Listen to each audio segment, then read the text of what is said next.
Okuvira ddala emisana abawagizi b'omupiira bagenze mu kisaawe enamboole okulaba nga Uganda Cranes ne Botswana zibbinkana mu gw'okusunsulana abanazannya gw'ekipa ky'ensi yonna mu bbira by'omukaaga ogunaabeera mu America, Canada ne Mexico.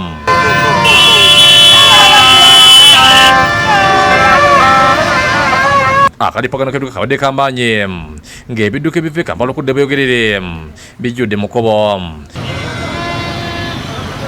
Kibadde kitwalira omuntu essaawa 2 okuva e Nakawa okutuuka e Namboole.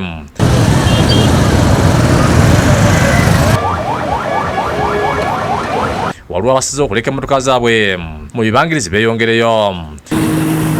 Wabweru w'ekisaawe libadde ebbinu okuva ku nkulungo e Namboole okwambuka waggulu ku kisaawe nga byokolesa ennyonta emyaka 5 ng'ekisaawe kibadde kiggale.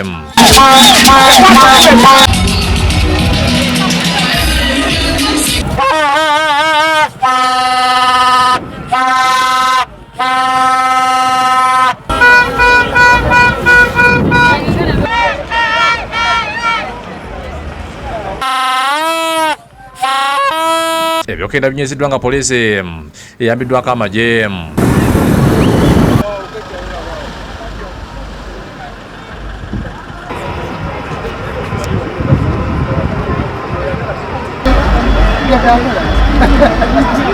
Bwe ziweze saa 12 n'ekitundu tiketi nga siweddewo olwanda batandika okwemulugunyiza ku miryango egiyingira.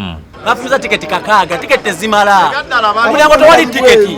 If plan A refuses, baleta plan B tuwagira buno bigezi. Tuwagira nnyo Bungereza. Silaba tiketi ntusante kuli tiketi ntambudde kagere mu kalabe bala tuli banyiivu tukoye. Oti basobola kutegeka babijjewo. Olabe ekiri ebweru mu tiketi. Kwata sitambu tuyingire mwana. Nino kibiddeko mu kubawagizi okutula wansi okuliraana ekisaawe omupiira baguwulirirawo.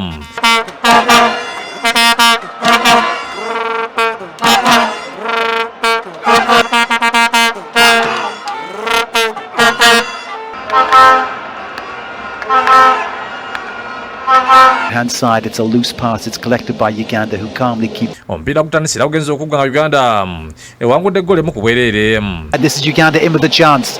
There's a possibility if the cross has quality. It goes in, and there's the goal. Uganda go 1-0 into the lead, and it's a substitute, Shaban, who's the scorer. The crowd in Kampala go wild.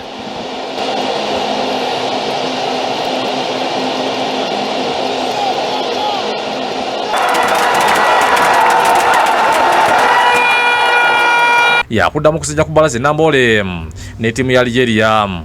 Mutebi Sulaiman ne Ronald Kasabye okusakidde eggulu eno lwa Bukedde TV.